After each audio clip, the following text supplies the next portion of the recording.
Previously on 757 Saturday Sports Talk on ESPN Radio 94.1. Give me Pittsburgh laying the 4 at home against the Texans. To the end zone. Touchdown, Steelers. Okay, this one I feel real comfortable with, so I'm going to make it as my first. Rams over Buffalo in the Battle of the Unbeatens at Buffalo. I think Buffalo's slightly overrated.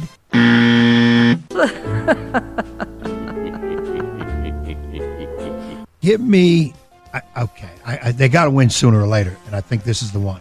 Ooh. Philly. I hope that the football team plays a good football game in the football stadium against the other football team, and that team being the Washington football team. I'm going to go with Washington here plus the 7. Back off. There's more contradiction with them than there are canned goods at a grocery store. I knew you liked clean pizza. Yeah, I heard that before. And heavy syrup. Yeah, I heard that too. Give me the Vikings. Ooh. Was that the one you had, Dino? Did he steal it from you? He's laughing in there. You are a mean Give me guy. the Vikings. And I knew you'd like it. You always. I get all that. Wink, wink. I get all that. They're at home. I'll take the Vikings getting the 3 points. Give me under 54.5 with the Chiefs and the Ravens. Oh, man. The extra point, and he missed it. Woo! Waiter! More!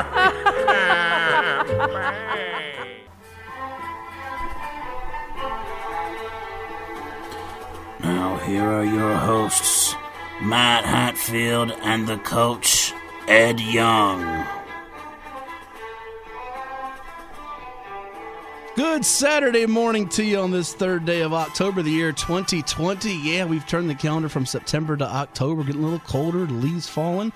Thank you for listening here to 757 Saturday Sports Talk on ESPN Radio 94.1, powered by Larry King Law. You know, if you're injured in an accident, who to call at 757 INJURED for Larry King, 757-595-8100. LarryKingLaw.com is the website. With the coach, Ed Young, I am Matt Hatfield, and pleased to have Kyle Hightower with us this morning on the other side of the glass.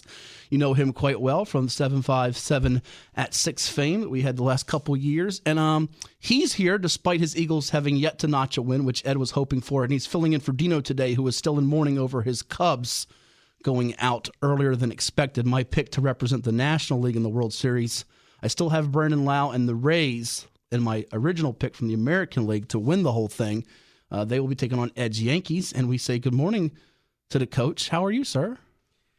I don't know, man. I have to listen to that intro. First of all, good morning to you. Good morning, Kyle. Man, I tell you what, football is fixed. No. Come on, don't go with the fixed thing. We got enough people saying this sport's fixed, that's fixed, this conspiracy. Is fixed. Oh, stop it. You're just mad that you are now 4-5, and you have lost every which way imaginable. And I am 8-1, and I will tell you that I am the luckiest son of a gun as my under 54.5, featuring Noddy and Clark, the two locals, by the way, and Clark led the Ravens in tackles. It didn't matter. They lost by double digits in that game. By half a point, I got the cover. Thank you, Mr. So you Butker. won that because of a missed extra point in that game? Essentially, yeah, in the first quarter. Fixed. It's not fixed. Fixed. I used to say I'm totally against any sport really being fixed. Now I'm on record. NFL is fixed. I don't buy that for a second. Are you doing all right, Kyle? I know your Eagles aren't where you'd like them to be, although Josh Sweat from Oscar Smith's playing mighty well. Yeah, I mean, he's doing all right, but the last month or so for sports has not been great. The Jazz got kicked out. Oh, yeah. The Eagles are terrible. The Cardinals just got kicked out. At least Tennessee's 1-0. That is true. The Volunteers.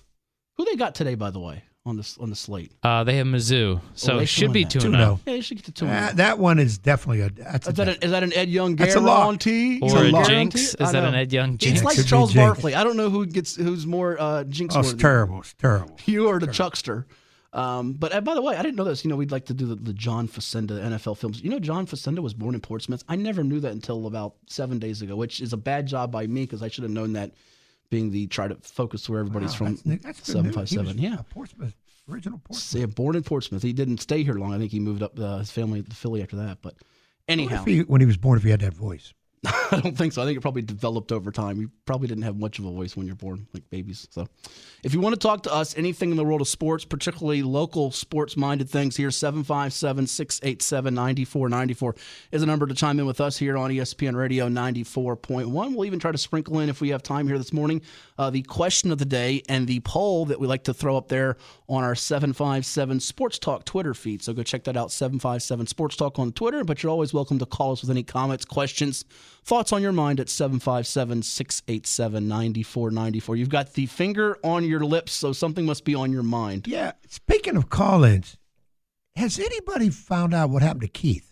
It's funny you said that. I have not heard from Keith since probably the last week of the 757 at 6 back in August. I hope he's okay. And he hasn't called in here since the last show. No, he hasn't. We've had some callers, but not Keith, which is Can somebody alarming. out there find out what has happened to Keith? I do say this: be careful what you wish for, because now Keith will never leave us alone. Now that you've put out the alarm but for Keith. that's our most consistent, loyal listener out there over the years. So I hope he's okay and doing well, and would love to hear from him. Well, I'd love to hear from anybody, as a matter of fact. Yeah, 757-687-9494. I tell you what, though, you heard it in Kyle's update, the unfortunate passing there of Bob Gibson, one of the best to ever do it. They lowered the mound for the 69 season, and pretty much because of Bob Gibson, the Hall of Famer, passing at the age of 84. And, not just one of the greatest pitchers of his era, but any generation, Ed, and certainly going to be sorely missed on what was a tough night for the Cardinals going out against the Padres, and that lethal offense. And first team, by the way, San Diego, to ever win a game with a 9-inning shutout in the postseason with 9 different pitchers. But, Bob Gibson, they don't make him like him anymore. They broke the mold with him. The thing about Bob Gibson now, he always pitched up and in, and he would tell you he's going to pitch up and in. Was not a dirty player, a competitor, a Hall of Famer, one of the greatest ever. When he stepped out on that mound, you pretty much knew you had more than a great chance to win the game. And, today's game, you throw it up and in somebody, there's fights, bats being thrown, whatever. Nobody ever challenged Bob Gibson. Yeah, it's amazing that he actually lost. I think I saw it last night. I had the TV on late into the wee hours of the morning. MLB Network, they had Bob Costas on, Harold Reynolds. They were talking about, I think he lost 9 games in a season. But you think of the 9 games that he lost that season, he had like an ERA of like 2.01. It was alarming just how great and consistent he was. So, and he's a heck of a basketball player, too. Yeah, people forget about that. Yeah, heck of a basketball, tremendous athlete. Speaking of the basketball, the finals are 2-0, not even competitive right now. Have you been more into the finals or the baseball playoffs, you being the Yankee fan that you are? Well, I'll be honest with you. I think you had alerted me to the fact that, hey, are you watching the Laker Heat game? And I even said last night, I said, man, I forgot I was on. I'm watching the Cardinals-Padres because it was the third game, obviously. Winner moves on, loser out. And, I just figured with the basketball game, LeBron James will somehow pull them through. And, LeBron James is the face of the league. And LeBron James is the guy you're going to hear about. And LeBron James is on the ticker all the time. And so you're going on my little tweet from last night. I thought you were on Twitter. Why are you doing that? See, he says he's not on Twitter, Kyle. He's trying to get me riled up like last week with the VHSL. They haven't banned me yet, by the way, with the VHSL. Yeah, that's a question. If LeBron James would go 0 for 9 in a game, would he get the headline tweets of a headline ticker on ESPN and all that? Well, here's what I said, and then people get mad because, listen, I have no problem with him being the first guy on the ticker, and this is not that important as you brought it up here. 33 points to Davis's 32. I think game 1 he had 25. Davis had 34. But I claim that doesn't happen with anybody else. Now, if it does, but by all means, please send me a picture or a screenshot, and I'll eat my words and take my medicine and shut up about it. But last night I was watching. I got in from Game Academy. I was out there at the Virginia Beach Sportsplex. As my phone goes off here, I better silent that. It's all these angry Laker fans, man. They're trying to get me. But it's not LeBron. It's Maverick Carter, I think. But nonetheless, I get in from the Game Academy, which is the 7-on-7 passing league at the Virginia Beach Sportsplex, and I put on the baseball. So I did not know what the exact score was. I knew the Lakers are pretty much blowing them out because the little ESPN app will tell you at the end of this quarter, whatever it is, so forth. But I saw that Davis was, I think at that time, either 13 of 14 or 14 of 15 with 28 points, 30 points, and LeBron had 19. But the line, as this is done numerous times during the postseason, put James's points before Davis's points. Anybody care to tell me why that is? 757-687-9494 and tell me why I'm making a big deal of this and I should just go away and stop hating. You're hating, Hatfield. Stop hating. I'm not disputing his greatness or anything. I just don't think it would happen if – I'll give you a high school example, okay? You've got a young man who was top scorer in Hampton Roads this year in Justin Fatherly. He shared that honor, I guess, with Jaden Epps from Kings Fork. If I was to write Justin Fatherly had 18 points, but one of his teammates, give me a guy, Jakari Joy or Luke Williamson, I guess, for he scores 28. Would it be right for me to write Justin's points before I wrote about Luke or Jakari's? No, you're always going to give homage to the guy or the lady who's doing the best in that particular game.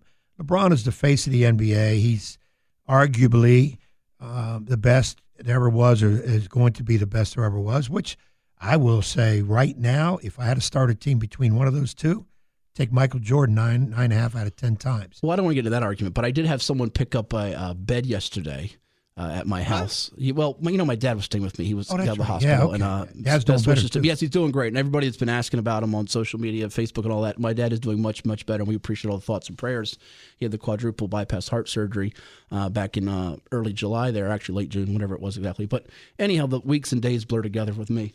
The guy came in that picked it up yesterday. He said to me, so he saw the sports memorabilia in my house. He goes, so you a big basketball fan? Yeah, I like all sports. He goes, so who do you think the greatest ever was? I said, well, you can have your pick, whether it's Kareem or Michael or Magic or Russell or Wilt or LeBron. There's about 6-7 guys in the conversation. I said, I don't know if there's really a right answer. He said, well, no, give me your pick. Give me your pick. And I go, well, for me, I'm, the winning and affecting the game without having to score. I would go with Russell with 11 championships.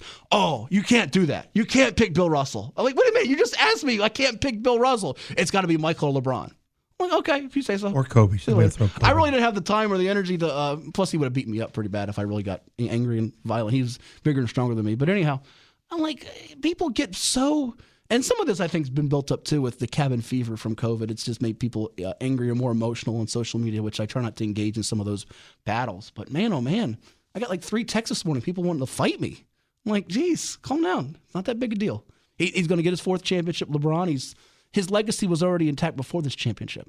And I think this is the most lopsided, boring final since what was the Cavs Spurs? Was that like 2007, 2005, Kyle? Something like that, I think, Cavs Spurs. When LeBron was on the team? Yeah, I think that was 2009? No, was it 9? Somewhere in there. So it's been at least 10 years. I think it's been the most. And Miami's a great story, a 5 seed, the lowest seed to make a final since Houston in 93, 94, I believe it was, when they were a 6 seed, either 93, 94, or 94, 95. But when you're down 2007, 2007, okay. We were right there in the ballpark.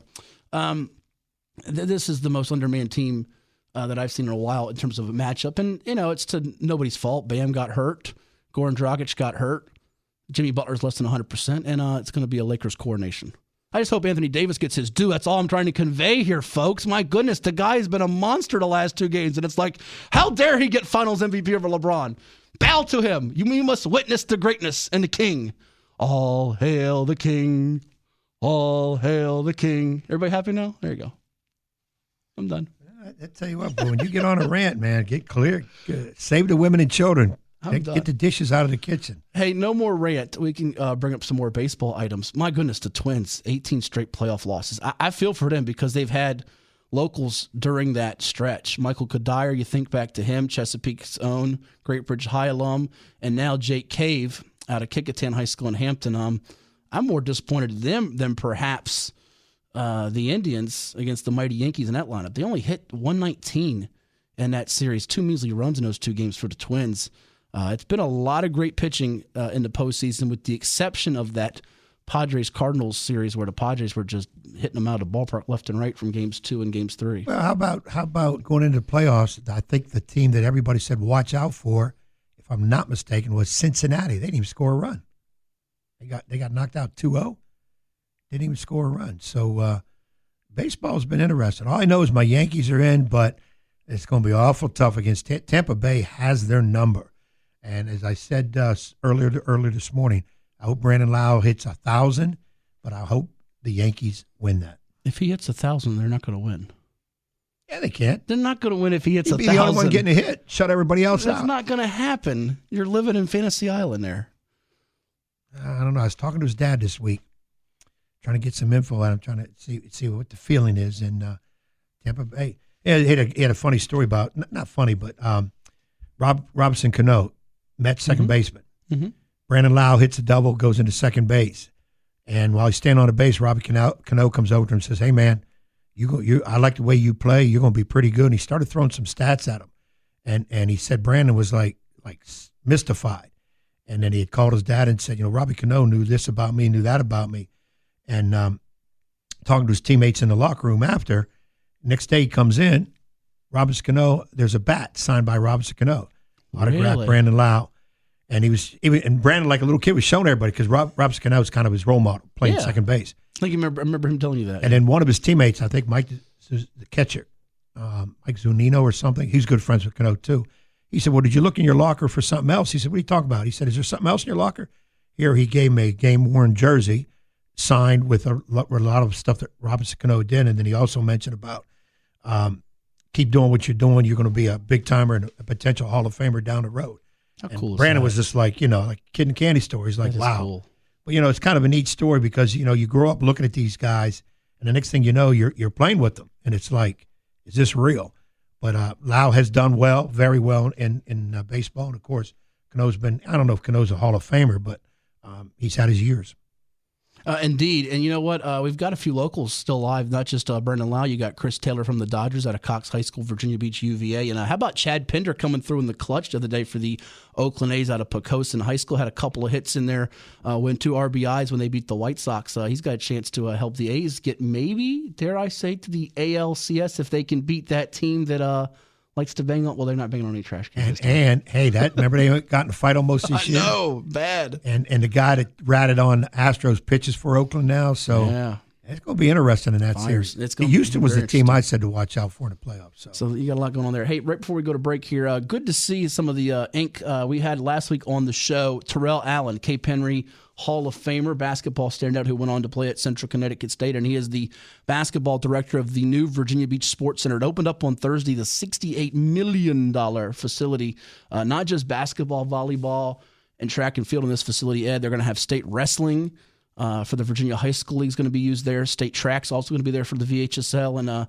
there was so much about, we have an arena and a professional sports team here in Hampton Roads, and people still are, going on about that. But many of us knew, I think, that was a pipe dream there for pro sports. And quite honestly, it's been rumored about for many, many years. I just don't see it happening. I'd like for it to happen. But this is an outstanding alternative in my eyes. And it should be very lucrative for the city of Virginia Beach and a great attraction for the area. So I'm looking forward to it. I'm probably going to go out there in a few weeks for a basketball event that they're going to have there. So I think it's just tremendous. And I'm happy to see it open up. And hopefully it will be very much like, in many ways for the South Side, what the Boo Williams Sportsplex has been on the peninsula, one of the top facilities on the entire East Coast. Number one, I'm hoping that we can do a 757 Saturday sports talk show from there. Would be nice. But yeah, in terms of having that facility here, I've been in this area a long time, since late 80s and whatever, and it seems like every other year it comes up about a sports arena. I don't think it's going to happen. I don't think we'll get a sports team around here. It just doesn't have that feel of being a professional area. And people say, well, how can a town like Green Bay, Wisconsin, have an NFL team and Hampton Roads can't have an NFL team or whatever? I just don't think it'll happen. But to have an alternative like that is nice, and maybe we can get some NBA games, exhibition games here, which once upon a time they used to do that. That'd be good. A Major League Baseball team, come down here and play. But it's nice to have a facility of that nature here now. Amen, for sure. I got more cheese in Green Bay than we do. Maybe it's about the cheese. We get more cheese. We'll take a timeout. By the way, we've got a couple of special guests in the 11 o'clock hour of the show. Robert Jones, head men's basketball coach of Norfolk State University. Behold, the green and gold will come on the program to talk with us about how things are going there at NSU. He's been outstanding there when it comes to the success. 14th year overall with the Spartans. This will be his 8th as the head man. They have a .750 winning percentage in conference play since he took over. And we'll also play back our interview we did on VirginiaPreps.com, a Zoom conversation with Marshall linebacker Tavante Beckett. He was the Bronco Nagurski National Defensive Player of the Week 2 weeks ago, and he out of Indian River High School in Chesapeake. By the way, that's the second week in a row that somebody from the 757, Ed, got National Defensive Player of the Week honors. Actually, that was the first of 2 weeks in a row, so I misspoke there. But this past week, the Bednarik Award for National Defensive Player of the Week went to Patrick Jones of Grassfield High with the Pitt Panthers for his 3 sacks against Louisville. So we're seeing a couple of guys that weren't even the most heavily recruited from the area. They weren't top 100, top 200, top 250 recruits ball out in the ACC and Conference USA, respectively. We'll take a timeout and come back with some more, do some college football, and the NFL Pick 3 selections are on the way as well here on 757 Saturday Sports Talk on ESPN Radio 94.1.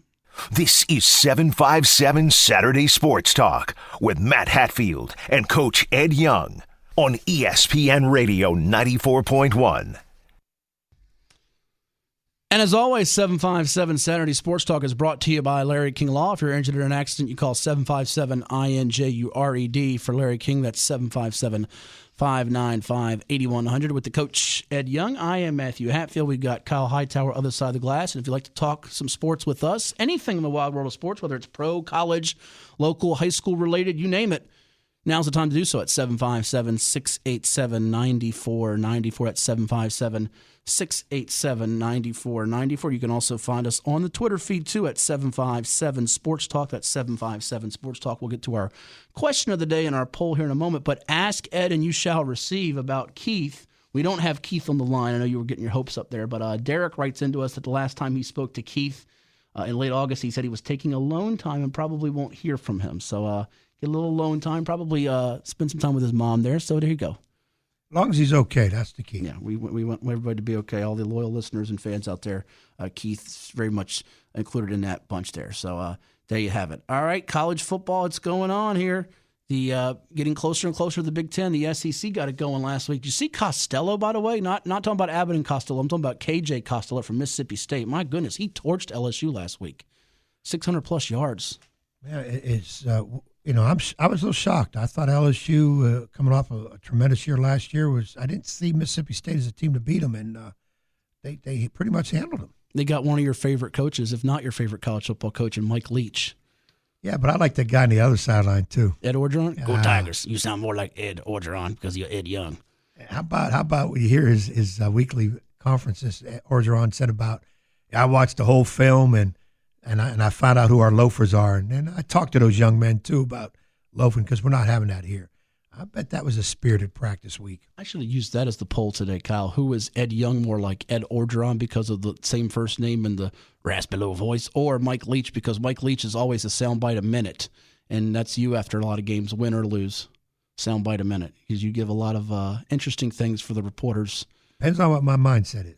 Well, your mind is sometimes... Depends on how the children play. That's the key. Oh, it's all about the kids. The children are the key of our world. Very, very true. Well, hey, our poll question and our question today brought to us this morning by Mr. Kyle Hightower against 757 Sports Talk. Is that so? Give us what we got on the Twitter feed today, Kyle.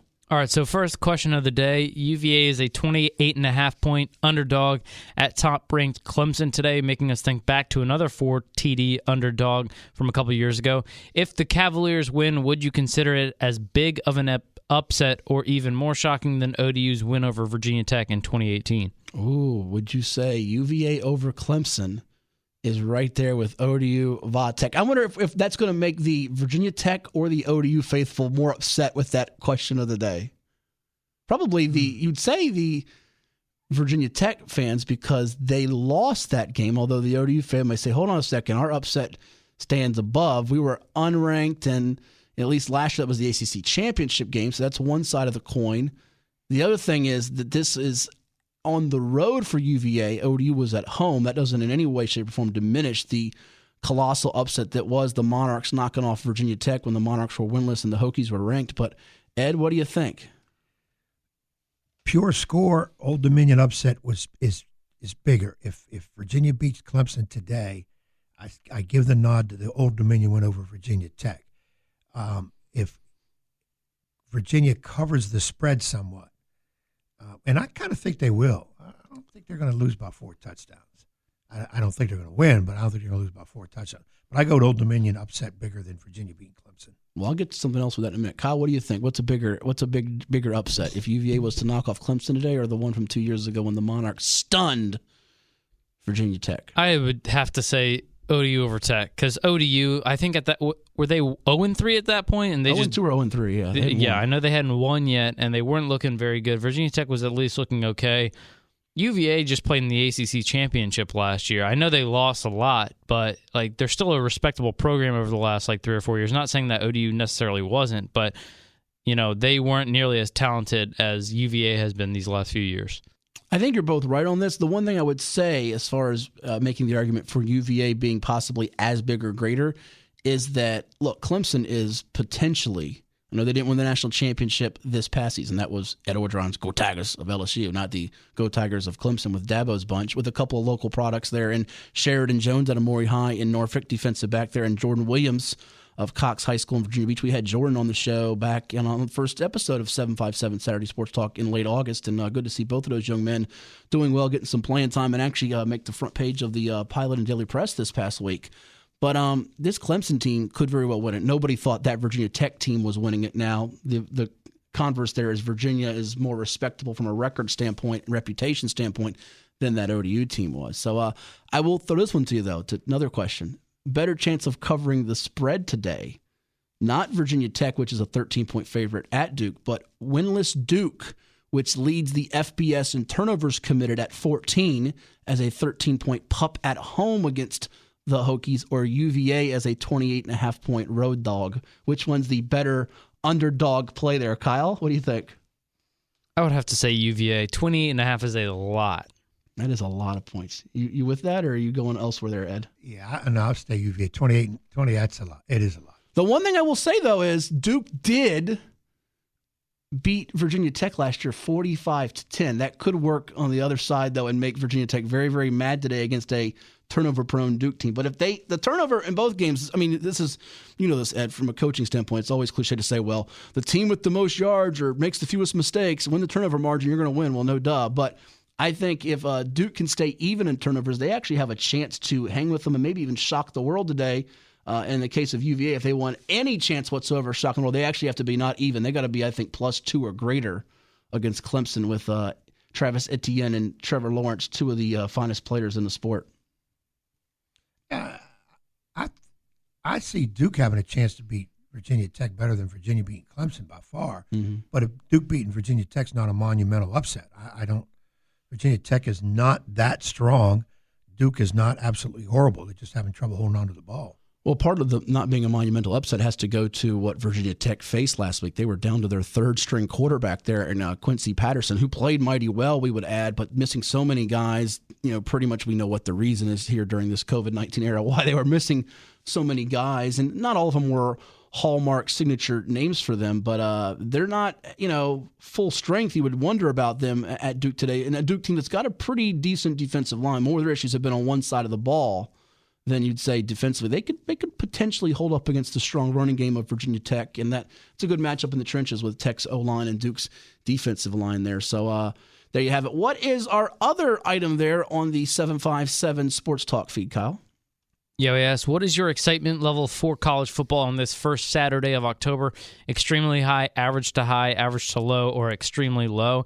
It's pretty even across the board right now. Extremely high at 21.5%, average to high 28.5%, average to low 28.5%, extremely low 21.5%. And you have 23 hours left to vote there on ESPN Radio 941 and 757 Sports Talk on the Twitter feed. I'm going to go with average to high. It's not going to be extremely high until we get the Big Ten and others joined in. But I would go, it's more than average right now. We don't have any baseball today or tomorrow. The ALDS, NLDS will start on Monday. This NBA Finals, I think, is just lopsided here. The hockey is finished up. Congrats to, by the way, the former Admiral John Cooper and a few Admirals there getting themselves the Stanley Cup. So hockey's out of the mix as well. I will watch some of the college football today. It's not through the roof because we know everybody knows the NFL is everybody's appointment viewing on Sundays, but I think it'll get to the extremely high point once we add in the Big Ten teams like Ohio State, Penn State, Michigan. We see some more 757 players like Taraja Mitchell out of Catholic High and Virginia Beach with the Buckeyes and Keandre Lambert of Maury High with Penn State and some of those guys from Maryland. I'm curious to see how Lambert does, by the way, as a true freshman with the Nittany Lions there. But I think it's going to get higher as we get into the teeth of October, Ed. Yeah, I think you hit it right on the head where we got to get all the college teams playing, get them all on the same page. It was kind of like people coming in and out. It seems like Clemson, the disparity between number 1 Clemson, number 2 Alabama is bigger than it's ever been for some reason. I kind of wonder, my poll question would be, who's more excited? Are you more excited about college football or pro football? There's some people down on the NFL for some reason. I don't quite put my finger on it, but I'm just wondering if people out there are more excited, especially once college gets going, everybody's playing, Big Ten, Pac-12, or is it the NFL always being the kingpin of all sports? Well, I think there's some reasons for the NFL people being down, but that's going into a path that we might not be able to return from if it gets off topic of sports related, if you catch my drift on that. But the not having fans in a lot of places, watching one of those balls go out of the ballpark yesterday, I think it was in the Marlins-Cubs game, and they showed the wide view. It is fantastic we have a return to sports here, and we're getting closer to a little bit of a return to normalcy from the dreaded dog days we had of, you'd say of summer, but of COVID-19 here during this global pandemic. But it is still eerie to watch a ball go out of a ballpark in a tense moment in a playoff game, and there's nobody in the stands whatsoever, not to mention the football games where there are limited or no people at, college football, NFL, primetime games. I mean, you pick some of these NFL games based on, and sometimes in college too, the home field advantage. You think back to the primetime games on Sunday night and Monday night when we had Clark and Noddy playing with the Ravens and the Chiefs, and nobody to speak of, essentially. I mean, they obviously can have people there in KC, but it's in Baltimore. And then in Sunday night, the Saints, that place is raucous. There's no home field there for Breeze and company against Aaron Rodgers and the Packers. It makes a big difference on not just these point spreads and wagering, but the picks and how these games are played. I think it does. I was always wondering how that's going to be without the fans. My biggest kick I got without fans I think it was last night or one of the baseball games, somebody swung, bat flew out of his hands, went into the stands, and the announcer casually said, "Whoa, the bat went in the stands," and I think it killed a cardboard cutout person. And I'm thinking, it caught my attention because think if that's a real person, when them balls and bats go flying into stands, you got to watch out. Somebody could be killed. But they said that the bat cut one of the cardboard people in half. It hit me a different way. Can't you buy or can't you pay to have yourself as a cardboard cutout in those places, or am I wrong about that? Do you know, Kyle? I think you can. I wonder how much does it cost? Like $100, $200, something like that. So you buy a ticket. Hopefully no more than that. We can put up a collection plate to have Ed Young's face at the Yankee Ray game. And that would be great. Brandon can aim for you because you're a Yankee fan. Just aim for you right down the right field line. Right behind first base. Young! Oh, this is back when I'm in high school. They would say, when they'd play Kings Fork, Nansemond River, Kings Fork there at Arrowhead Stadium, they'd say, "Oh, aim for the coach. Hit him right there." But Brandon knows I'm a big Yankee fan because when this contract is out, he's going to be on the Yankees. We're going to sign him. But I don't know why you keep saying that. He doesn't want to go. He's with the Rays. Let him enjoy his time there. Yeah, he is. He's doing well. I don't want to hear that. But the problem is the Rays can never pay their players when they become big time. Brandon's going to be big time. He's a Yankee fan when he was younger. Remember that. Nobody wants to say that. He'll be. You do. What do you mean nobody? You do. You bring it up every time. Nobody wants to say that. I'm planting the seeds. Oh, you've been planting seeds. All right. You're planting seeds. You've been trying to get Arthur Moats to the Steelers. Well, he went to the Steelers. That worked for the Raiders. You've been trying to get E.J. Manuel and everybody from here to the. Did Manuel end up playing with the Raiders? He did. You actually worked out. Man, he got two of those that happened. You've been trying to get everybody that you know to go to your teams. Unreal. What's your level of excitement, Kyle? Are you low, average to high, extremely high for college football right now? Average to high. Okay. I mean, I'm a big, SEC type guy since I'm a Tennessee fan. So there are a couple good games today with, Auburn, Georgia, Texas A&M, Alabama. Those are big games. That could move to average to low if Tennessee ends up losing to Mizzou today. Maybe if we can't get you at a baseball game, maybe we can put your cardboard head at one of these college football games. Notre Dame. Right behind the field goal kicker. Oh, man, that might distract the field goal kicker. He sees your face, thing goes wide right.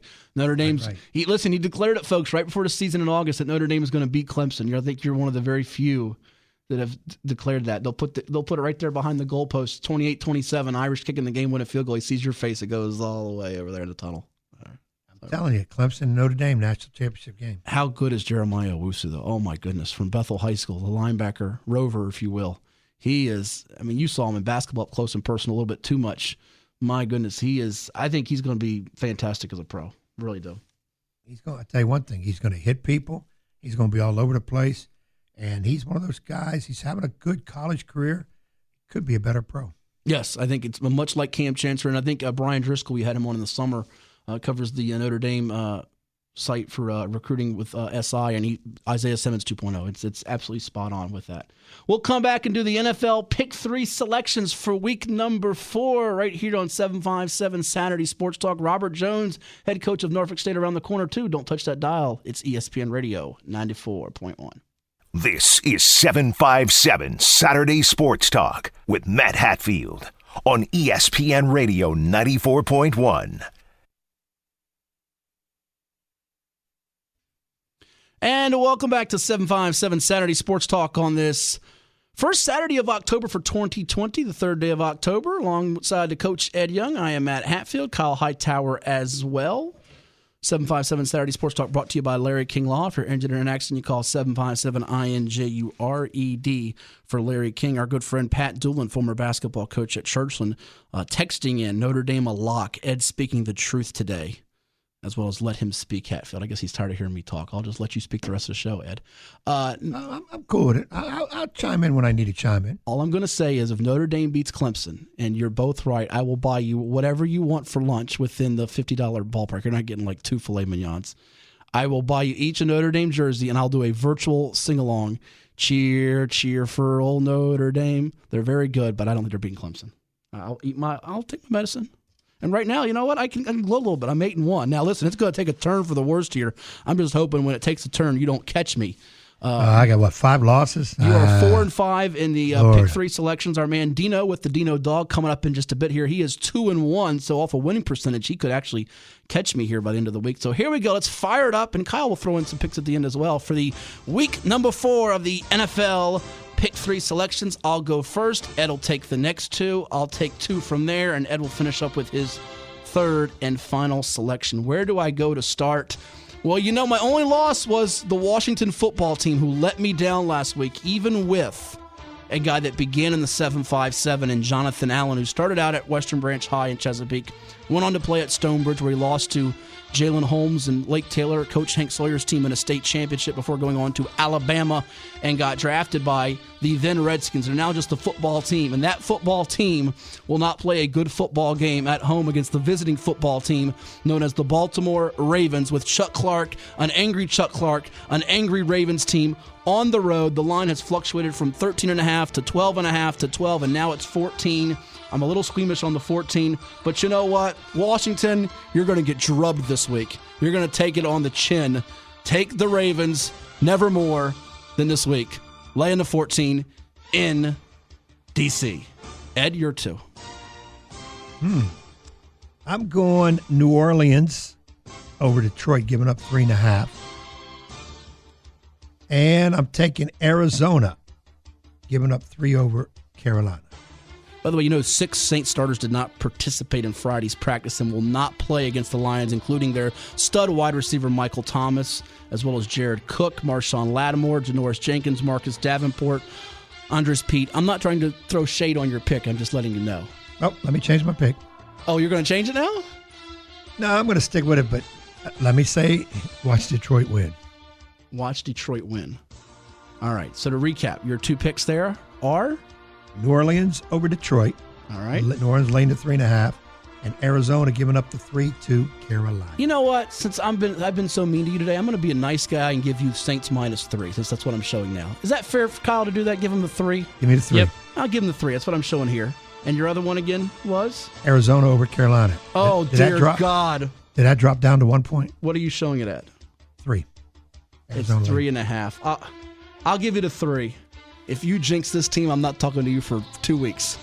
Cell phone's going to go straight to voicemail when you call. Just letting you know.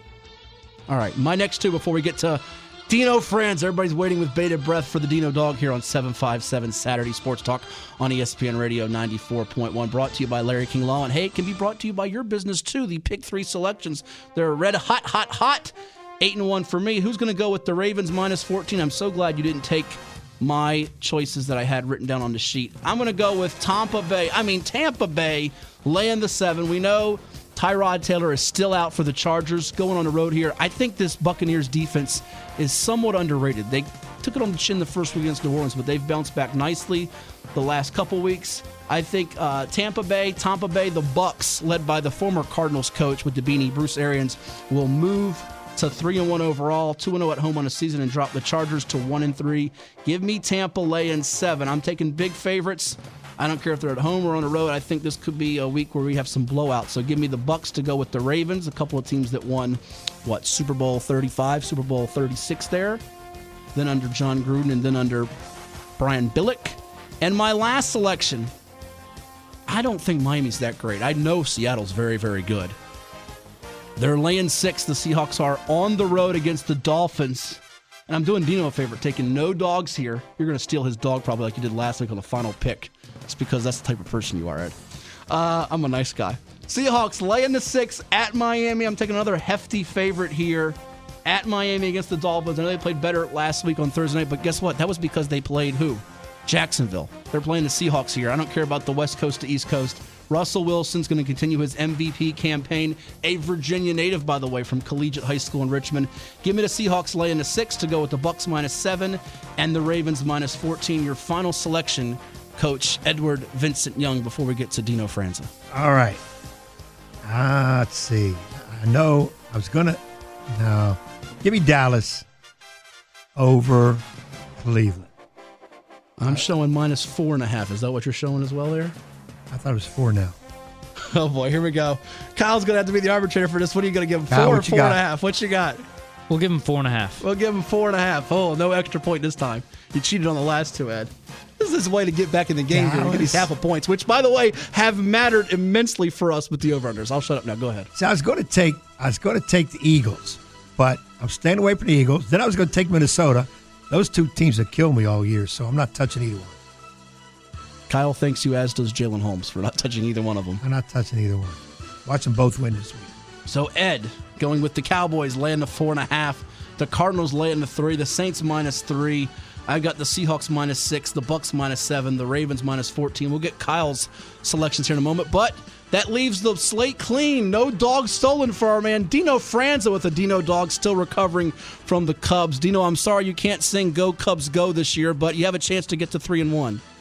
Well, that's all right. I can't sing Go Cubs Go, but everybody will probably be happy that I can't sing it because, I just can't sing, as we found out back in 2016 when I did it last time. Good morning, gentlemen. Hi, Dino. Good morning. All right. I thought about taking the Bears as a home dog, but I said, no, I can't do it. Foles is better coming off the bench. He's going to be the starter. I just can't do it. I thought about taking Cleveland as a dog, but then again, it's Cleveland. I can't do it. The Browns, like you said last week, Matt, they'll let you down at some point, and they probably will in that game. You think, though, they can beat the Cowboys. I thought about the Patriots on the road getting 7 at the Chiefs, but I just don't like that one. So I'm going to go with this dog right here. They're going against an undefeated team, the Buffalo Bills. The Bills are giving the Las Vegas Raiders now 3.5 points. I think the Raiders cover that game. So I'll take, and it's gone up. It opened up at 2.5. It's gone to 3.5. So I'm going to go with the Raiders in that one, getting the extra point.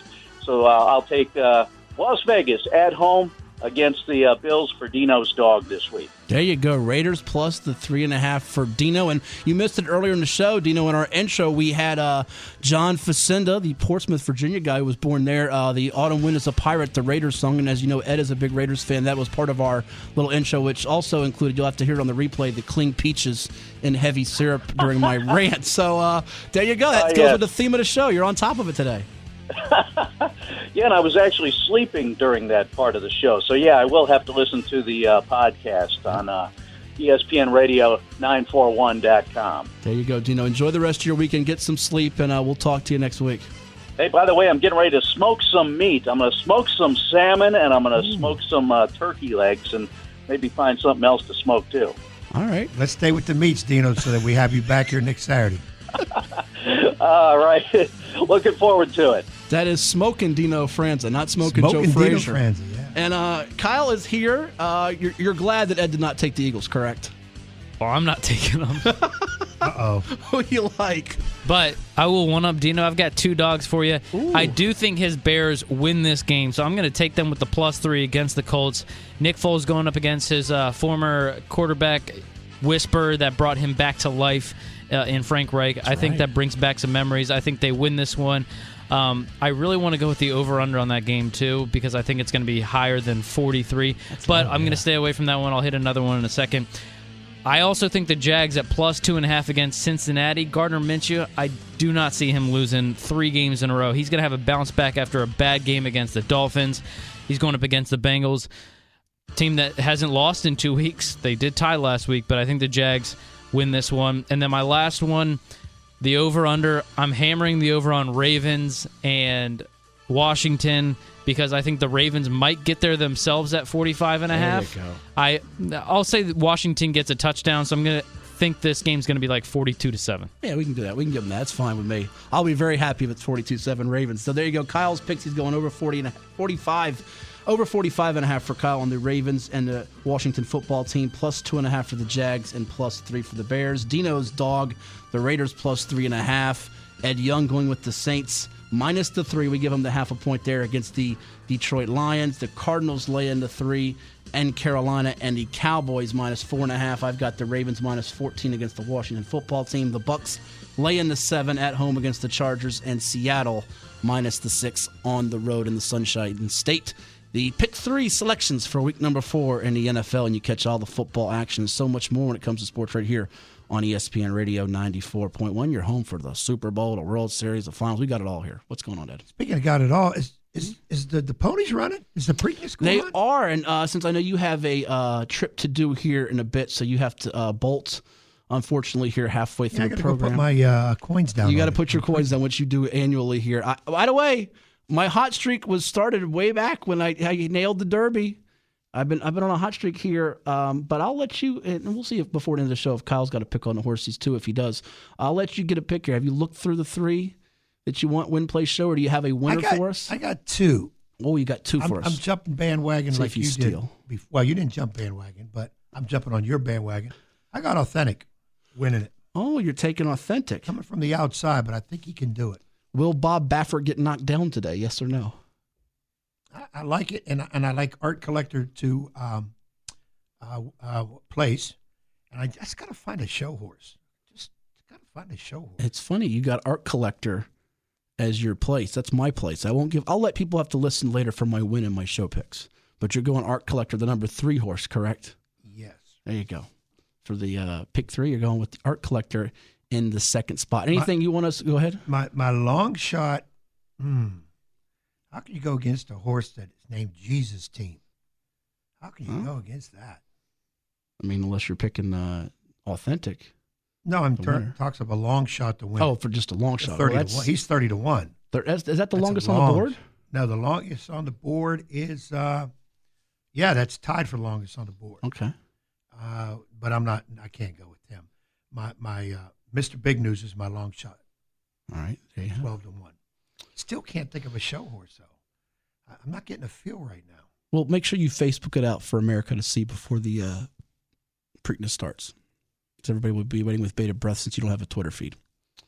And it is time now for hour number 2. We thank Dino and Kyle with that, as well as the coach, Ed Young. We'll come back with Norfolk State head men's basketball coach Robert Jones to give us an update on how the Spartans are doing during this global pandemic. As we're getting closer and closer, we certainly hope to the start of basketball at the collegiate level. It's right here on your home for sports, whether it's pro, college, or high school. They know where to go. Ed, where is it? Without doubt, ESPN Radio 94.1. This is 757 Saturday Sports Talk with Matt Hatfield on ESPN Radio 94.1.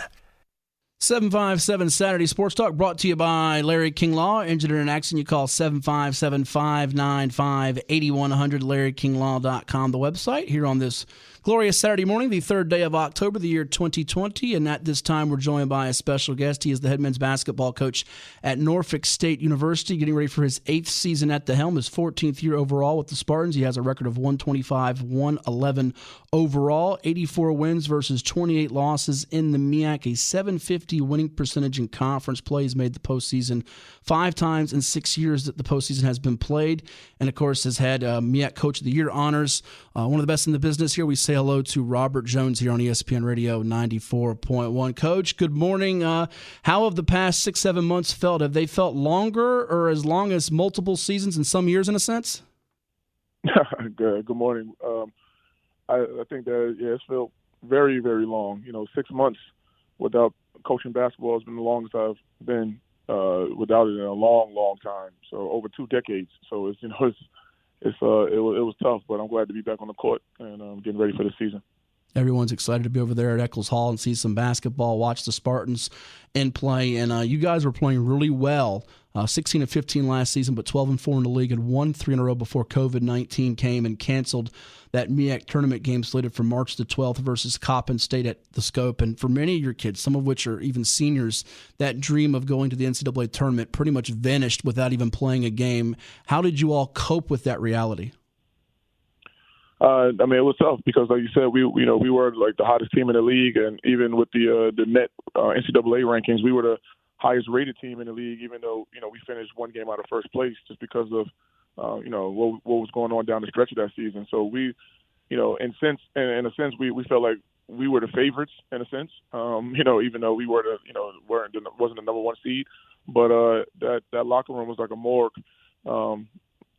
Funeral, whatever you want to say, when it was the news was broken that the season was over and we couldn't compete for a chance to go to NCAA tournament, which a lot of those kids, which all the kids I think compete for, coaches too, compete for all years. Like you work all year from June until March, and then there's nothing at the end of the road. And for guys like Jermaine Bishop and Stephen Whitley, who was their last chance, it really hurt those guys, and it was really emotional to see those guys cry in the locker room.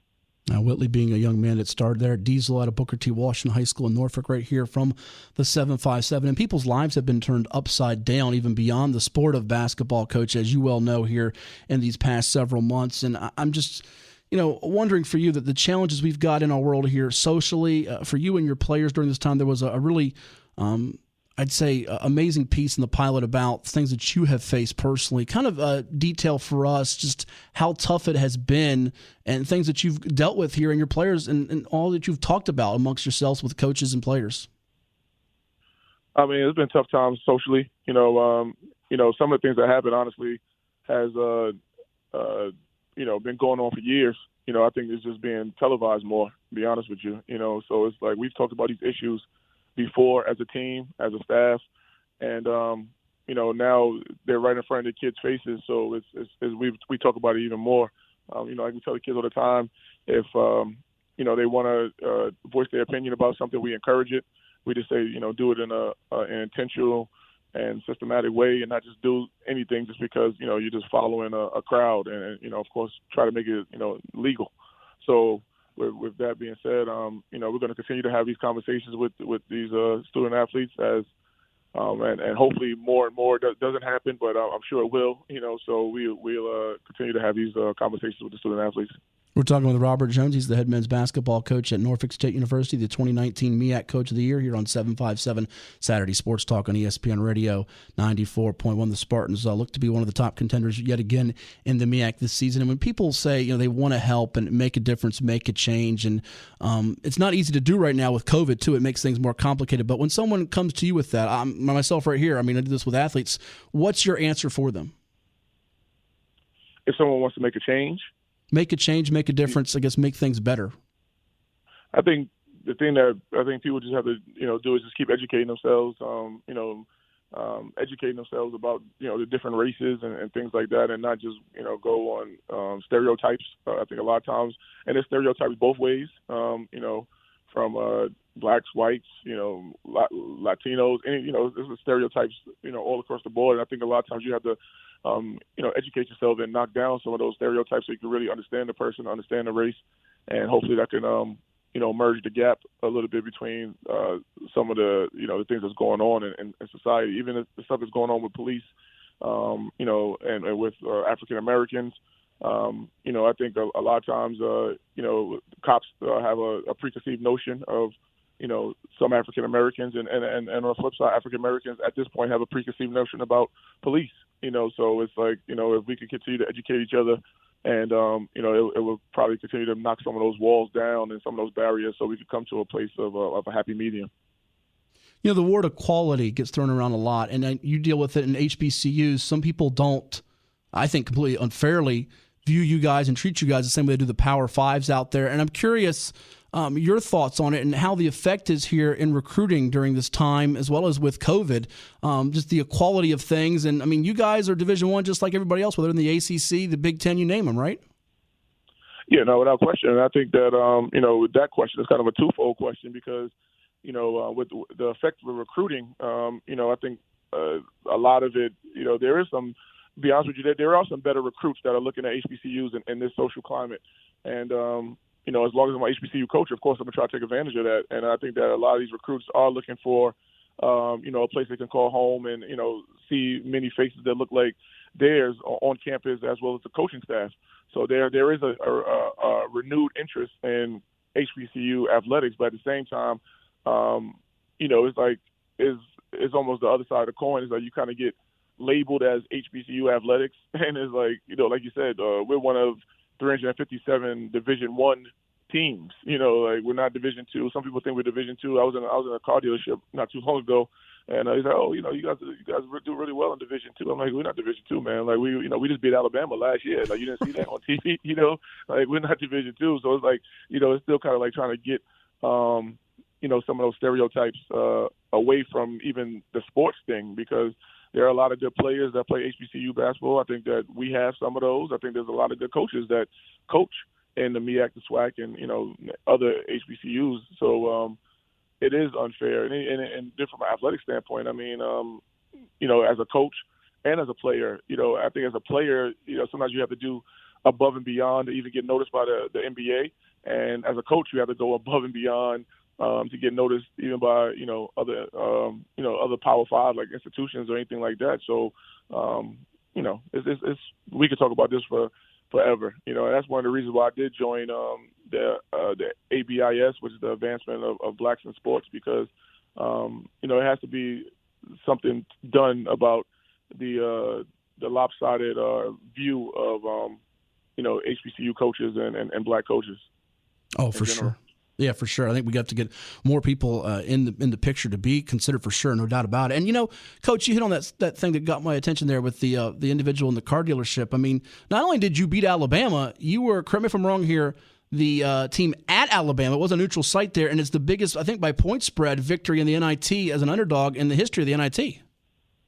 Yeah, that's exactly why I asked the car dealer. Like, you didn't see that. You had to see it if you're a sports, because he told me he was a sports fan. Right. So that's what he told me about. He's a sports fan. So I'm like, it was all over SportsCenter the whole night. That day, and even in some of the next days. So, but it was the biggest point spread victory in NIT history. So we did something really good, and I mean, and honestly, if you go back a couple of years, when I was an assistant coach, we had the biggest point spread in NCAA history. So it's like, for him to say that was a little took me off guard, and it was a local dealership too. So it was like, wow, you guys really don't know, huh? It was kind of crazy to me. But at the same time, it's just what you have to keep fighting, and you have to keep trying to make some magic happen, so people will understand exactly what we're doing at Norfolk State basketball, because we do run a very viable mid-major program. I never really recruit with the thing that, I say that we're HBCU. I think at this point, when you're getting recruited by us, you probably know that we're HBCU already. So we try to tell people, we're a mid-major program, and we've been in the mid-major top 25, plenty of times in the last few years. And, like with Alabama, we won 21 games, 22 games, that year. So, to win 22 games, you're not just beating, MEAC opponents. You have to beat a lot of other opponents to win 22 games. And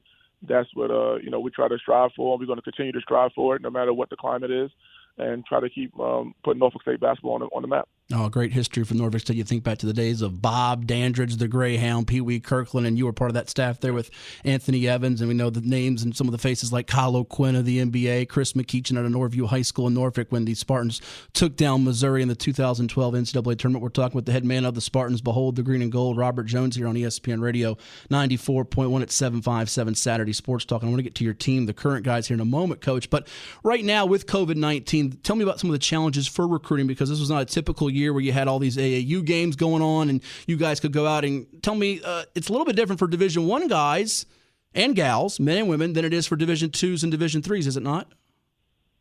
Yeah, because I believe, if I'm not mistaken, I think Division IIs and IIIs can still go out in person, I believe.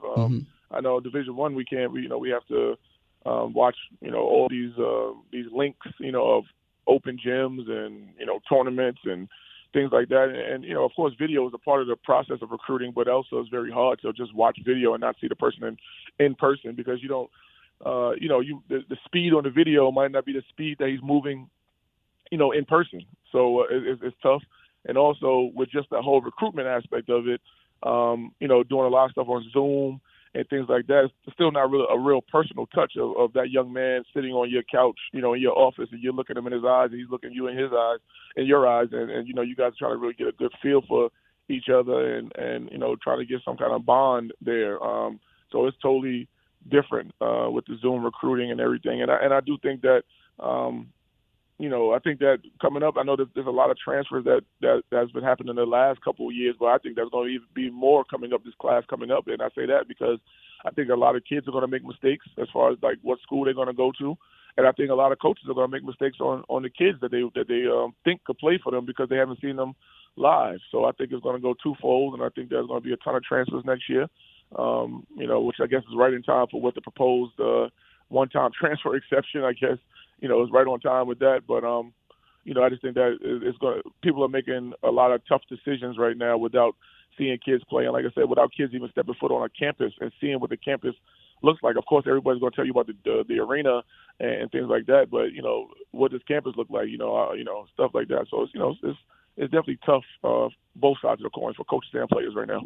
And we know we're getting closer to a return of basketball, the ball being thrown up there for real here for all the college athletes after the heartbreak of no NCAA tournament and many conference tournaments being wiped by the board in the 2019-20 campaign. But give us an idea, if you can, a lot of questions here kind of in one here wrapped up, Coach, but what you guys can and can't do as far as practicing, how long you can go, what you're hearing as far as potential fans in attendance, which I know is out of your control completely, but also as far as the schedule goes, any insider news on the schedule and when it will be released for you guys?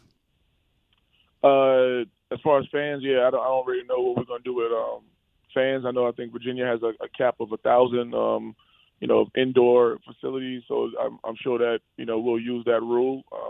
Now how the 1,000 gets, separated out, like you said, that's beyond my control. As far as schedule, to be honest with you, we have no schedule right now. The schedule that we did have, we had to rip it up and start again because, a lot of teams are affected by COVID, and we lost some games with the later start time of November 25th. So right now we're starting from scratch. Hopefully we'll have a schedule done between the next week or two, which is insane to me because in the next week or two is when official practice starts for us. Yeah. So to not have a schedule done before official practice is like insane. But there's a lot of insane things going on right now. So it's it just goes along with 2020, I guess. For sure. And as far as practice, right now we do 12 hours a week. We're only allowed to do 8 hours of basketball, 4 hours of strength and conditioning. Once October 14th hits, then we'll be able to do our regular 20 hours a week of activity. So right now we're just trying to use these 8 hours as much as we can to try to catch up because we didn't have a summer for us. I know a lot of schools have been different. It hasn't been like a real uniform thing across the country. Some people have been practicing since July 20th. Some people just started, when we started in early September, and some people are just starting to get their kids back on the court now. So it's like, we're ahead of some people and we're way behind some others. So we're just trying to do as much as we can in these 8 hours to catch up as much as possible so we get to the 20 hours a week and, hopefully have a good showing those first couple games. I'm already chalking up the first couple games, Matt, to scrimmages. Hopefully we can win the scrimmages. If we lose them, we lose them. If we win them, we win them. But I think that without us actually having scrimmages or exhibitions this year, we're not going to play against live competition until that first real game. So those first couple games, it's going to be a filling out process. Like I said, hopefully we come out on top. But if we don't, it's not going to be the end of the world, unlike maybe some other years when, it definitely would have been the end of the world, like if, we lose some of those games. So, sure. Just filling out. Couple more minutes here with Robert Jones, the head men's basketball coach of Norfolk State University, where he has a .750 career winning percentage in conference play. The 2019 Skip Prosser Man of the Year Award, which is given annually to the nation's men's head basketball coach in NCAA Division I competition, who also exhibits strong moral character. It's ESPN Radio 94.1, 757 Saturday Sports Talk. And I could talk with you all day, Coach, but I know our time is limited, and I'm sure we'll get you back here on the program. But I want to kind of finish up here on a couple of your guys here and some of these players. Because of the New York roots for you, being born morning, Queens. And it's kind of thought, it's a misconception, I believe, that all they recruit is New York. But you got at least 5 players on this roster with Keontae Chavis from Norfolk Collegiate, Andre Bottoms from Oscar Smith, Tavante Carter of Woodside, Joe Bryan of Lake Taylor, who's regarded among the top defenders in the entire MEAC, and Isaiah Chambers of Oscar Smith right here from the 757. So these Spartans, you guys are getting some homegrown talent too. Yeah, no, we are, and I think that was a misconception at first. When I first got here as an assistant coach, of course, Coach Evans was the head coach at, he was from New York as well. So you had like the top, the recruiting coordinator, myself, and Coach Evans, both from New York. So of course we had a lot of New York players. That was the easiest place to get players from. And I think people didn't understand that. And then really honestly back then, a lot of Virginia kids didn't want to come to Norfolk State because it wasn't a very successful program, to be honest with you. So, you got to put some kids out there. You got to field the team somehow. So I was able to get New Yorkers. And the year that we actually won the title in 2012, we had 8 New Yorkers. So, but at the same time now that's totally changed because of the success. Now we're able to get Virginia kids, and also the addition of Coach Clemens a few years ago, Coach C.J. Clemens. He's made, he knows everybody out here. So it's like he's made tremendous strides into helping us, acquire the Virginia talent. And now we're able to get, sometimes half the roster is Virginia now. And not saying that now also, we're not saying we're not recruiting anybody else, but at the same time, if we do have homegrown talent that can help us win, we would like to keep the homegrown talent home. Well, and beyond that, even outside the 757 here in the Commonwealth, you got the Class 5 State Player of the Year from a couple seasons ago, and Tyrese Jenkins from Verona High in Richmond, who I imagine is going to be primed for a big year. Yeah. Tyrese should be primed for a big year. I mean, he really came on strong towards the end of the year, averaged about 9 points down the stretch. He's a very versatile 6'7" guard forward, so we can play him at a few different positions. He can, he can shoot the three. He can handle the ball really well. And he actually rebounds way better than his stature. He's kind of a slight frame guy, but he can rebound the basketball. So we're looking for him to have a very good year. Well, we'll keep our fingers crossed and be looking for that schedule. He is the head men's basketball coach of Norfolk State University, Robert Jones, with us here on 757 Saturday Sports Talk. Coach, thank you so much for the time this morning. We look forward to getting you back on the program. Best wishes to you and safe travels, all right? All right, appreciate you. Thanks. You got it. That's Robert Jones with us here on ESPN Radio 94.1, the head man of NSU, the Spartans. Behold the green and gold, doing a great job there. It is just absolutely mind-boggling that they don't have a schedule. In college basketball, it's much like all other sports. It is crazy right now with the on the edge of your seat waiting, and you got to be ready for adjustments, as coaches always talk about adjustments, in-game adjustments, and a bunch of things that change all the time on the fly. We'll come back and have our conversation with Tavante Beckett, Marshall linebacker from Indian River High School in Chesapeake. It's coming your way on 757 Saturday Sports Talk on ESPN Radio 94.1. This is 757 Saturday Sports Talk with Matt Hatfield on ESPN Radio 94.1. Say hello to the first team All-Conference USA performer from a season ago. Had a team high and Conference USA best 121 total tackles. Now with the Marshall Thundering Herd, who are at 2-0, broke into the Associated Press top 25 a week ago for the first time since 2014. We say hello to the guy from Chesapeake, Virginia, Indian River High School fame, Tavante Beckett. How's life in Huntington, Tavante? Great, man, great. Something I always knew I'll be at, and I'm just grateful to be here. They giving me life over here. Well, that's good to hear. And the 16 stops, the most by a Marshall man since Chase Hancock had 18 against Southern Miss in 2017. I mean, in last season, Appalachian State, the team you just beat in your most recent game there with Marshall, I mean, they averaged 231 yards rushing per game. That was 16th in the country. They had over 300 yards in the opener against Charlotte. Mm-hmm. I mean, how did you you didn't do it by yourself, but how did you guys as a group bottle them up to a degree? We just didn't really care about none of that before they played us. We knew what type of team they was. They want to be physical. We knew they wanted to run the ball and cause havoc in the inside. So we know we had to set the tone. Coach had a great game plan. He had a great game plan for it. We knew they was going to try to run stretch. That's their favorite play, and I knew I can kind of, if I recognize it and get over it soon enough, that I can stop it every time. And we just stuck with the cause. Everybody played the same game plan. All 11 was on the same page. So when we all on the same page, it's hard to do anything against our defense, and that's kind of our motto towards anybody we play. And we did it against EKU, and we just wanted to do it against App State to see where we at. You know, it's always good to get that confidence going early in the season. Now, for the football fans, most of them, even some of the novices, know about stretch. You can put it up on the Madden video game. They know it's an outside run there. But for you, watching you in high school at Oscar Smith first and then at Indian River, I remember you loving those type of plays defensively. You can just use your closing speed and your instincts, right? Yeah, it's crazy because when they was running outside stretch, I went back and watched the Ocean Lakes game and my junior year, and when they ran outside stretch, and I was trying to imagine, because it was on my highlight tape pretty early, so I was just imagining how I'm going to tackle the person. And I remember, like, against Ocean Lakes, Justin Smith, I tackled him, but I ain't wrap up. I just kind of threw the shoulder at him. It was right before the Eric Crosby one. Yeah. Right before it. I threw the shoulder at him, and it's crazy because I went and did that same – I scraped over, and I did that same play Saturday against App State not last week, but 2 weeks ago. So it's funny that you said that. It's funny. And we'll get to some of your great days there at Indian River, and before that, Oscar Smith playing so many big games in the 7-5-7. But to have a career-high 16 tackles and a forced fumble against Appalachian State, you, of course, get the Conference USA Defensive Player of the Week, but the Bronco Nagurski National Defensive Player of the Week. I mean, what's that mean to you? That meant a lot. At first, you know, I seen in the newspaper I had the Conference USA, but the next day when it came out and it said National Player of the Week, that's when it hit that I was awarded one of the best performances throughout the country. That always mean a lot. Definitely coming from, you know, Oscar Smith and Indian River. I was a 3-star. I was under-recruited, so I always was kind of I'm not gonna say I was under-recruited, but I was kind of in the spotlight. I mean, in the shadow of some other great players, you know what I'm saying? So, you know, to get national love and attention like that and recognition, it's just a blessing for real. Just a blessing, and just knowing my story and how I got here, and now I'm here, senior. And to win that award is just a tone setter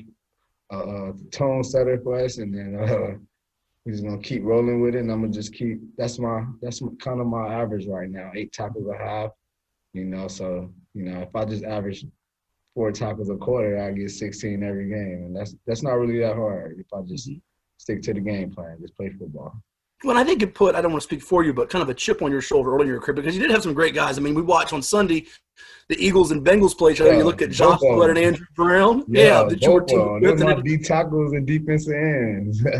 Even at Indian River, I mean, when you went there, you had Devin Hunter, who was a top 50 player in the country, Jaquan Yulee, who was a teammate of yours for Walt Marshall. So you kind of had that motivation to say, hey, I can be at that level of those guys too, I think.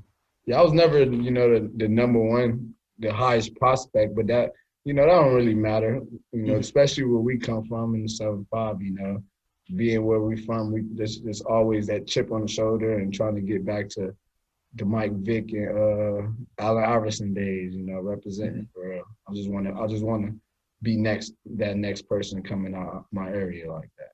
Absolutely. Now, beating Appalachian State 17-7, nationally televised game. How big of a moment was that for this Marshall football program to get where you guys are wanting to get to? Oh yeah, it's definitely it meant a lot, you know. But in reality, it wasn't conference play, so you know it's kind of just like, you know, enjoy the little attention. But you know, we go out and lose first game of conference, we got to depend on another team winning games, losing a game or two. So having that, knowing that, but also knowing that we never got no win like that in so long. And we had our chance last year, the year before against Boise, at Boise, to kind of do that same thing, and we let them off the hook 14-7. So getting that win under the belt is just good for the program and the fans, you know, to know that our hard work paying off. We one of the first teams that had to report back with all the COVID stuff, and we was one of the last teams in camp. So we've been working, man. That's all we know over here, and that's why we went out there and dominated them like that. Yeah, playing at Boise, that'd be pretty neat. That you know, you always play on Boise. You know, NCAA, you can switch the field. I always would play at Boise State field. So went out there and played it on.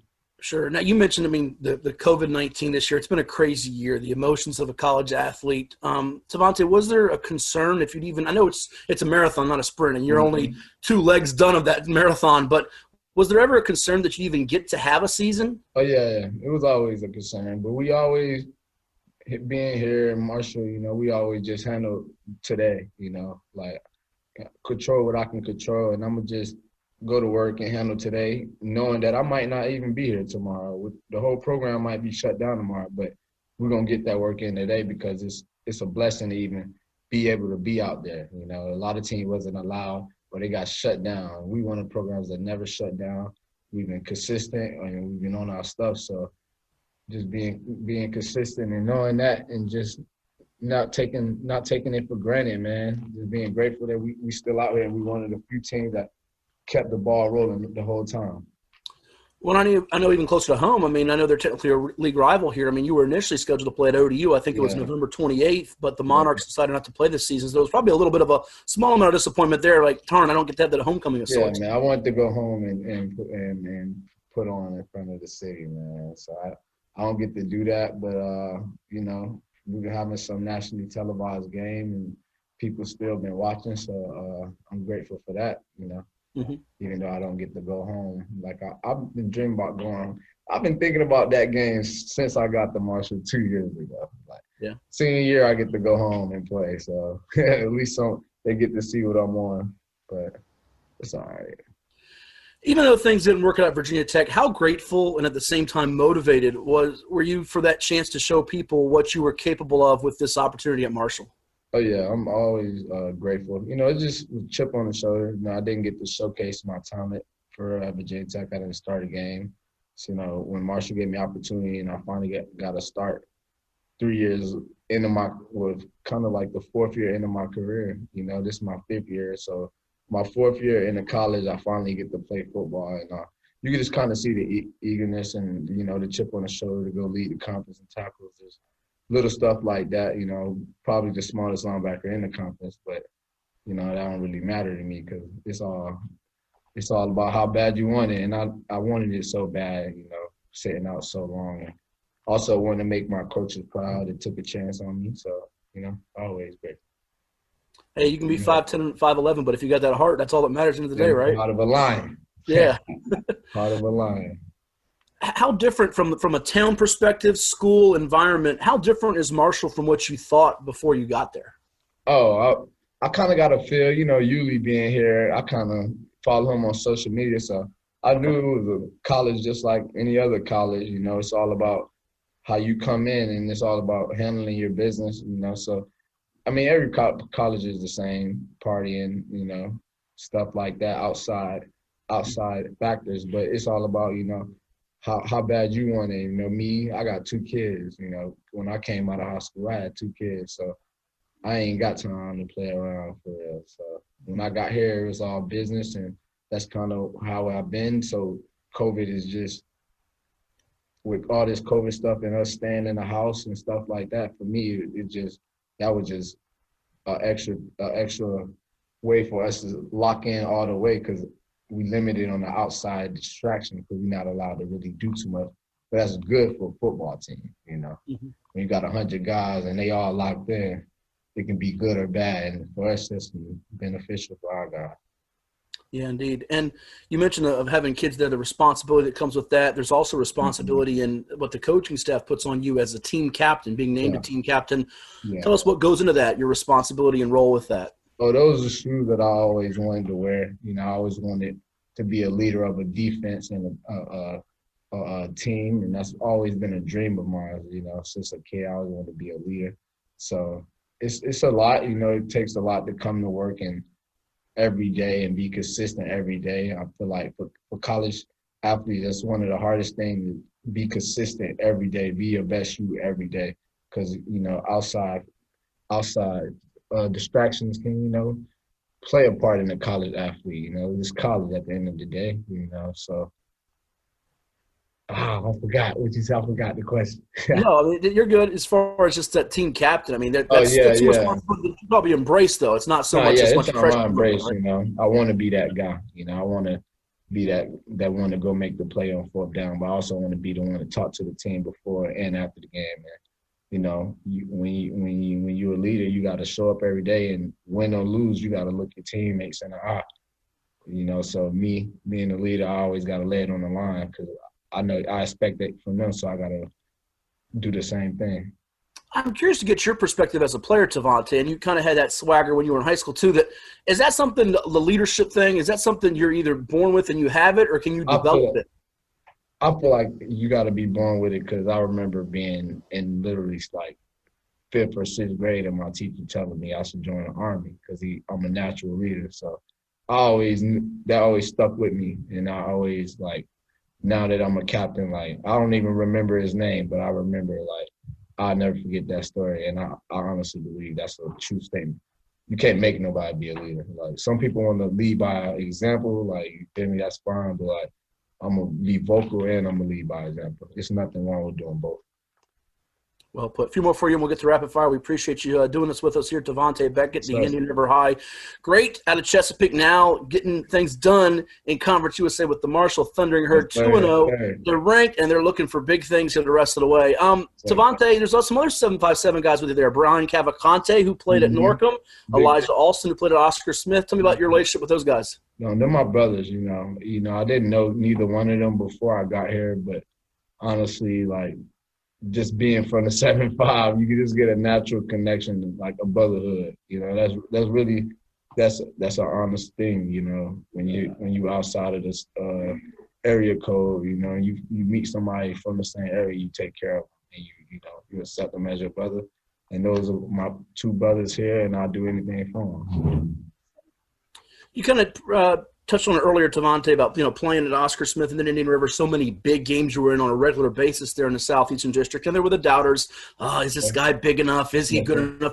How much did that fuel you, yet also help prepare you for what you see now in college football? Oh, I mean, being from our area, playing against talent every week, so I always knew when I got to college, they just you feel me, good football players everywhere, and I always felt like I was a special football player, and I always knew how to tackle and use my size as an advantage more than a disadvantage, and that's something that I just keep proving every day. My size is an advantage, and then when I came to college and did it, I do it against Conference USA, and then when I play against any other teams, I do it against them. So just keep showing that size mean nothing. Keep going with my story, my undersized story, and just keep proving them wrong, man. That's all I look forward to do, for real. It is amazing every week to just look. I mean, you see Jeremiah Owusu with Notre Dame from Bethel, or Patrick Jones you played against at Grassfield. I talked to Pat yesterday, man. We talk all the time, man. We probably go train together, for real. That's how close we are, for real. 3 sacks. Well, I know, 3 sacks he has. I watched the first one. I didn't know he wouldn't have got 2 more. And then we see this Beckett kid get 16 tackles. I mean, every week somebody from our area is doing big things, which is just tremendous to see. And I think there's that brotherhood like you touched on. Last 2 for you. What have you learned during your college journey, and what's the best advice you've gotten during this journey?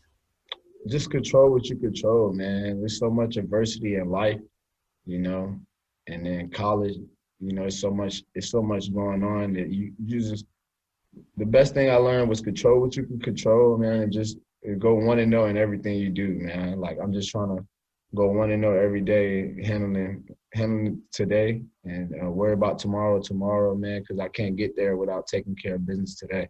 And that's just been my motto, man. 1-0, control what I control. Because end of the day, when I leave here and I go, say if I get 200 tackles and nobody want to draft me, I got to take the undrafted route, man. I can just control what I can control and just go 1-0 every day until I get where I'm supposed to be. Not a bad motto and mentality to have there. And lastly here, before we do rapid fire, where is Defensive Player of the Year in Conference USA on the list of goals, possible achievements for Tavante Beckett? Is that up there pretty high? Yeah, man. I'm watching the dude. I watch my opponents. How about that? I watch the other side to see what they doing. So I'm always motivated, man. I know I'm a stat guy, so I see the dude from WKU. He got 1.5 sacks, and so I got to go get some. He had 90 tackles last year. I got to make sure he ain't close to me.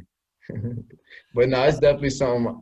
I'm not even gonna sit and act like I don't aim for every goal. Like, I'm trying to go get that player of the year. I want that on my resume, and that's something that I'm going to go get.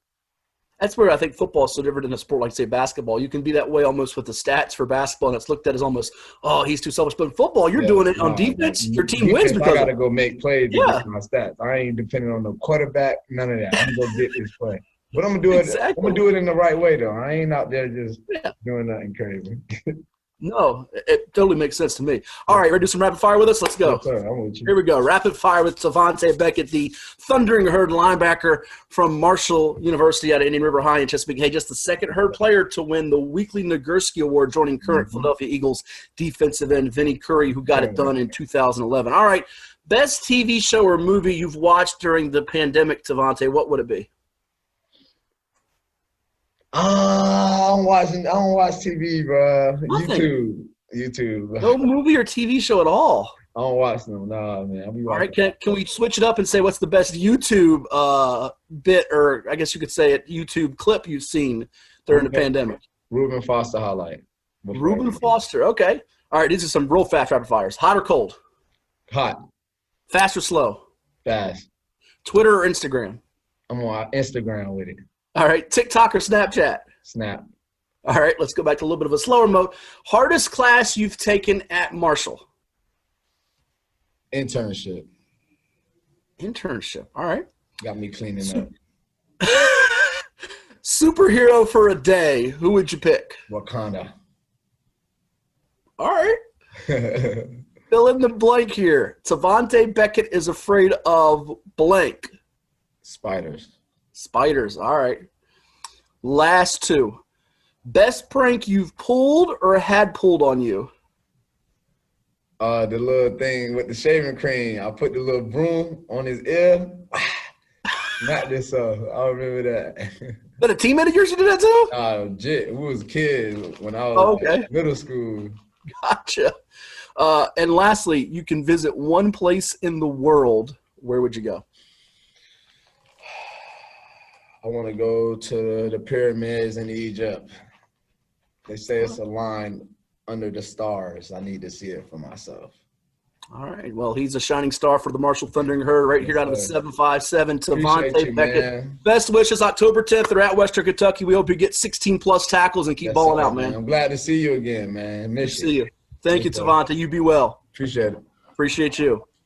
So we appreciate Tavante Beckett, Marshall linebacker, Nagurski Award winner a couple weeks back for the National Defensive Player of the Week from Indian River High in Chesapeake, for doing that Zoom with us, which you heard on 757 Saturday Sports Talk. This breaking news, if you have not heard or you're driving around out and about here on this beautiful Saturday morning, the first Saturday of October 2020, Patriots quarterback Cam Newton, the former NFL MVP, has tested positive for COVID-19, sources telling ESPN's Adam Schefter and Field Yates. So he is out for tomorrow's game against the Kansas City Chiefs. We'll see if this has any bearing on the game itself being played, but certainly a tough, unfortunate news here with Cam Newton testing positive for COVID-19. He is out for tomorrow's game. We'll finish up on this edition of 757 Saturday Sports Talk. You still have a few minutes to chime in here at 757-687-9494, and we'll do a Preakness pick as well right here on ESPN Radio 94.1. This is 757 Saturday Sports Talk with Matt Hatfield on ESPN Radio 94.1.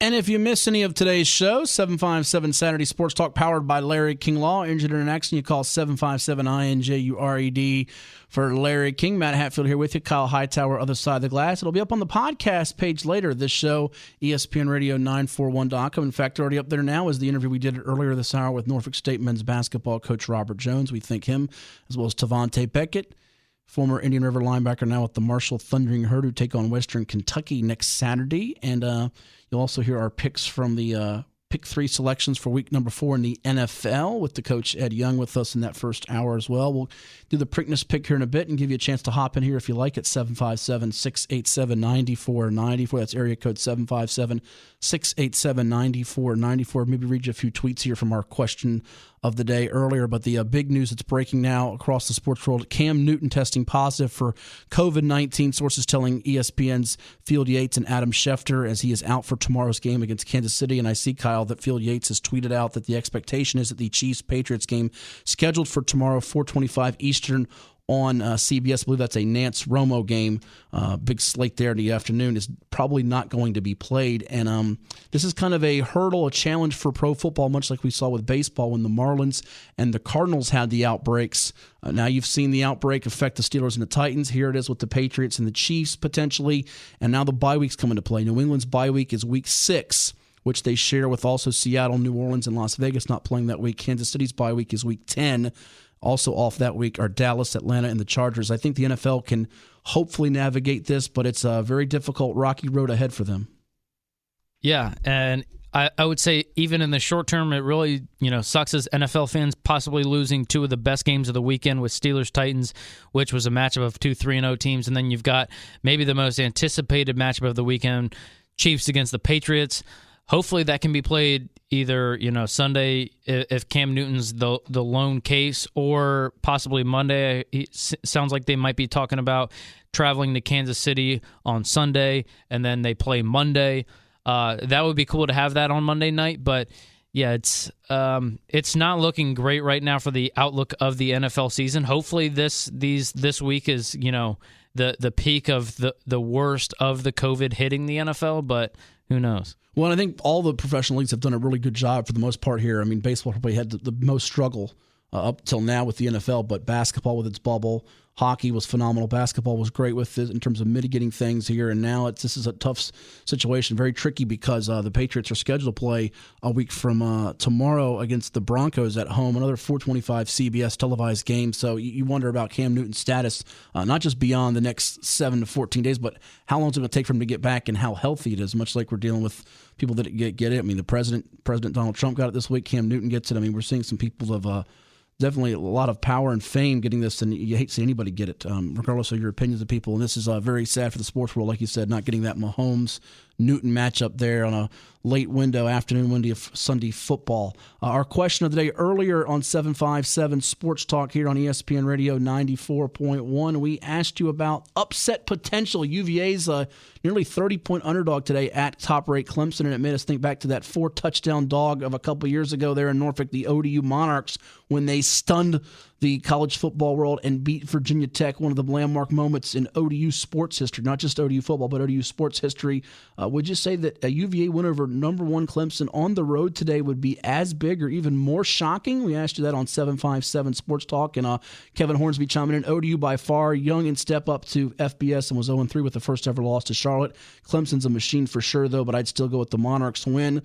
Zach Prep Hoops said, you mean when the GOAT, Blake LaRussa, played? The GOAT? Well, listen, regardless of what Blake LaRussa did there and does for the rest of his life, he's always going to be an ODU lore for that moment because it was the first monumental win, ranked team. Blake LaRussa will forever be loved by ODU Nation, Monarch Nation. Yeah, and it's I guess, to my knowledge, it's kind of akin to like Eagles fans always going to have something for Nick Foles. Like he comes in and in a huge game, he plays his best.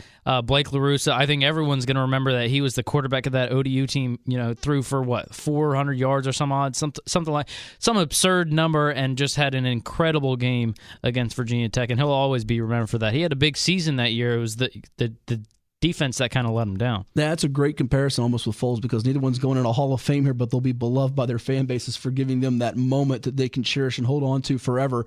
Nick Popejoy says ODU football, and it's not even close. UVA and Clemson are in the same conference. Rain on. We love you, Nick. I think it is close, though. And just because they're in the same conference would not make me say that's the reason why. But I think the fact that UVA has been more successful of late, and ODU was struggling so much. I mean, people forget they got walloped in that first game against Liberty. So I think everybody that was gearing up for that game a couple years ago says no way. Jackson First says they won't win, but probably will cover. I don't think that's impossible today, especially if Clemson says fourth quarter, Trevor Lawrence, you sit out the rest of the quarter. So I do hope our guys, Jordan Williams and Sheridan Jones, get some PT, some playing time, and do very well against the Cavaliers. Although, you know what? The Who's could keep it tight early. I just wonder about the turnover margin. If Lawrence and Etienne get going, it could be very, very difficult for them to pull that one off and stay close in the end. All right, you got the Preakness today. Will you watch, Kyle? Yes or no? Yeah, I'll probably give it a tune in. All right. The Kentucky Derby winner, Authentic, on the board. The Belmont winner, Tis the Law, is not running. So here's my win, play, show. Get your shekels ready, ladies and gents, and blame me later when this goes miserably wrong, because I don't think I've ever gotten two of the main 3 horse races right in the same calendar year. I'm going with Max Player, the 8 horse, as the 15-1 mini long shot to win outright. Max Player. I want a max deal for Max Player. Art Collector, which Ed liked to place as well, the 3 horse at 5-2 right there. And the odds have probably changed since last night when I wrote these downs. So my second horse is Art Collector, and my third horse to show, New York Traffic, to 7 horse at 15-1. Do you have a winner, a trifecta, anything for us over I'll there? go with a winner. I'm going to say you can't bet against someone whose name is Swiss Skydiver. I'm going Swiss Skydiver at 6-1. All right, Swiss Skydiver. Kyle's pretty good at these picks here. So that's going to do it for this edition of 757 Saturday Sports Talk, brought to you by Larry King Law, 757-595-8100. Missed any of the show, it'll be up on the podcast page, ESPNRadio941.com. For all the guests and the coach, Ed Young, as well as Kyle Hightower, I'm Matt Hatfield. We'll talk to you next Saturday, the 10th of October, right here on your home for sports. You know it's ESPN Radio 94.1.